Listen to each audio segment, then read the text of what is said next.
श्री गुरु चरण सरोज रज निज मन मुकुर सुधारि। वरणहु रघुबर बिमल जस जो दायक फल चार। बोलिए सियावर रामचंद्र की जय। श्री राम मैं सब जग जानी, करऊं प्रणाम जोर जुग पानी। आइए, हमारे जीवन में सत्संग का महत्व क्या है और सत्संग है क्या, इस पर थोड़ा विचार करें। हनुमान जी महाराज जब लंका गए तो लंकनी वहाँ की रक्षिका है, उसको घूंसा मारते हैं। वो कहती है कि मेरा भोजन ही चोर है।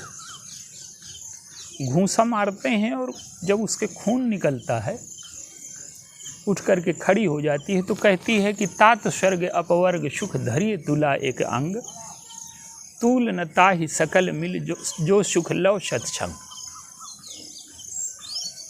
अब आज आप इस प्रसंग में देखें, न तो हनुमान जी ने लंकिनी से कोई बातचीत की,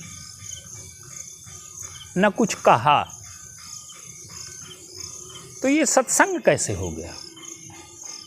और वो कहती है कि सत्संग हो गया। देखिए, सत्संग का अर्थ केवल ये नहीं है हम किसी की बातें सुन लें। सत्य का बोध हमें जिस मन स्थिति में, जिस परिस्थिति में, जिस दृश्य को देख करके भी सत्य का बोध हो जाए, वो सब सत्संग है। वो महात्माओं की महिमा है कि वहाँ सत्संग होता है, उनका जीवन सत्य के साथ है तो उनके साथ ज़्यादा सुविधा होती है। लेकिन अगर विवेक है व्यक्ति के अंतःकरण में तो वो देख करके भी सत्संग कर सकता है। तो लंकिनी कहती है कि मेरे जीवन का सत्संग हो गया। अब आप देखिए क्या है सत्संग। सत्संग का जो पहला लक्षण है वो है घूंसा लगना। हनुमान जी ने घूंसा मारा उसको, तो मुक्केबाजी कोई सत्संग है क्या? लेकिन घूंसा लगने का अर्थ ये है कि हम जिन धारणाओं से बंधे हैं, जिन मान्यताओं से बंधे हैं, जिनको हमने जीवन का सत्य मान लिया है, वो सत्य नहीं है, तो उसके झूठ का बोध करा देना और उन मान्यताओं और धारणाओं पर प्रहार होना, घूंसा लगना सत्संग का पहला लक्षण है। जैसे आप एक दृष्टांत देखें, भगवान बुद्ध जा रहे हैं रास्ते में तो उन्हें एक रोगी मिला पहले दिन, दूसरे दिन एक वृद्ध मिला, तीसरे दिन एक शव मिला। ये हम रोज ये दृश्य देखते हैं। हमारे अंतःकरण में कोई परिवर्तन नहीं होता। भगवान बुद्ध को घूंसा लग गया। उनको लगा कि ये जो रोगी है, ये जो वृद्ध है, ये जो मृत्यु जिसकी हो गई, ये जो शव है, ये मेरे भविष्य की सूचना है। मैं भी कभी न कभी वृद्ध होऊंगा, कभी न कभी ये शरीर शव बनेगा, तो मैं इस स्थिति के आने के पहले सत्य को जान लूं, बोध को प्राप्त कर लूं। तो वो जो घूंसा लगा उन्हें, उस घूंसे का प्रभाव ये हुआ कि वो सत्य की खोज में निकल गए और मृत्यु के पहले मृत्यु का समाधान खोज लिया, अमरत्व को प्राप्त कर लिया। उन्होंने मृत्यु से अमरत्व की ओर चले गए, असत्य से सत्य की ओर चले गए, जड़ से चेतन की ओर चले गए। तो हमारा राम नाम सत्य हो, इसके पहले हम राम नाम को सत्य कर लें।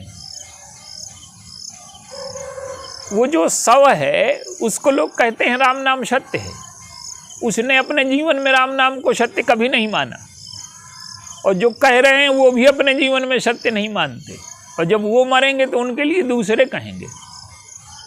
तो जैसे भगवान बुद्ध को चोट लगी, हम नित्य देखते हैं, हमें चोट नहीं लगती, लेकिन उनके पास दो नेत्र हैं। सत्संग का अर्थ है कि अंतःकरण का शुद्ध हो जाना, ज्ञान और वैराग्य के नेत्र को प्राप्त कर लेना। हमारे जीवन में दो पर्दे लगे हुए हैं जो हमें सत्य को नहीं देखने देते, एक मोह और एक आसक्ति। ज्ञान को मोह ने ढक लिया, वैराग्य को आसक्ति ने ढक लिया, और दो नेत्र हैं ज्ञान और वैराग्य के।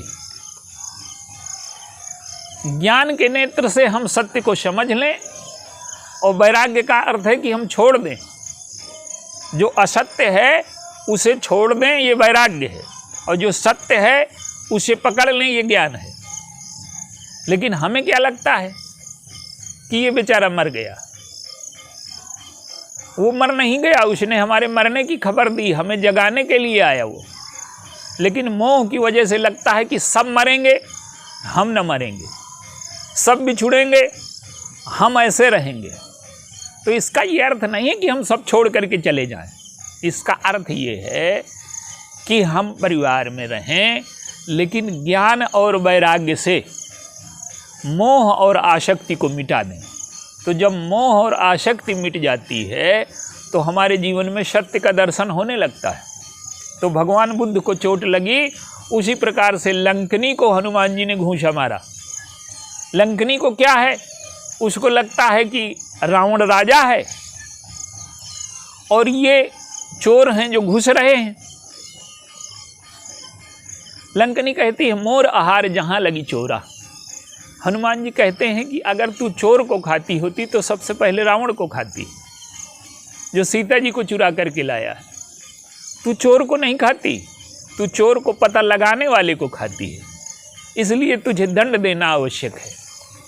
तो हनुमान जी के मुक्के के प्रहार ने लंकनी के जो मिथ्या धारणा है कि रावण राजा है और ये चोर हैं, इसको बदल दिया। उसे सत्य का बोध हो गया। अब कहती है कि रावण राजा नहीं है। प्रविश नगर की जय सब काजा, और हृदय राखी कौशलपुर राजा। अब मुझे ज्ञान हो गया कि अब जो राजा हैं वो कौशलपुर माने भगवान राम हैं। तो हमारे जीवन का जो राजा है वो ईश्वर को होना चाहिए, लेकिन हमारे जीवन का राजा है मोह। तो सत्संग का पहला लक्षण है कि हमने जिन झूठों को पकड़ रखा है, जिन धारणाओं को, जिन मान्यताओं को सत्य मान रखा है, उन पर प्रहार हो और हमें चोट लगे। और दूसरा लक्षण है सत्संग का कि लंकनी के मुंह से रुधिर बमत धरनी धनमनी। सत्संग का दूसरा लक्षण है कि खून निकले। खून का अर्थ है रक्त, राग। जिस प्रकार से शरीर में खून होता है उसी प्रकार से मन में हमारे खून होता है। तो जब हमें सत्य का बोध होगा, घूंसा लगेगा, तो हमें खून निकलेगा। और खून निकलने का अर्थ है कि संसार से हमारा लगाव कम हुआ, आसक्ति कम हुई कि नहीं हुई। वही जो वैराग्य के नेत्र की कहानी है कि जीवन में कुछ वैराग्य आया, कुछ आसक्ति घटी।